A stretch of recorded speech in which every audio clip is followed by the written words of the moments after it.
Hey everyone, in this video we will discuss what Power BI Premium includes. If you're keen on figuring out what Power BI Professional or Power BI Free includes, you can refer to the previous two videos in the playlist. You'll find a link to the playlist in the video notes. So let's start about Power BI Premium.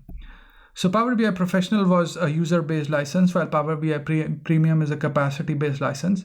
What this essentially means is that you get dedicated hardware where you can push your reports and dashboards, and it gives you greater scale and performance because it is dedicated hardware vis-a-vis shared hardware.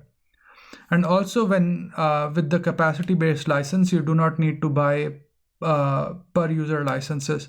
So once you've got a premium license, you can create premium workspaces, and you can share content, and you can push reports into those workspaces and share that content with users.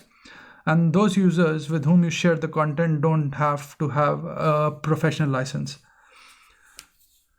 And also it works, Power BI Premium also works well with the Power BI report server.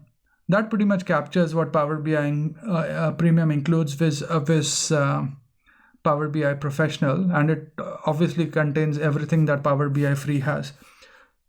So this is just a brief description of Power BI Premium. I hope you find this video useful, and thanks for watching this video.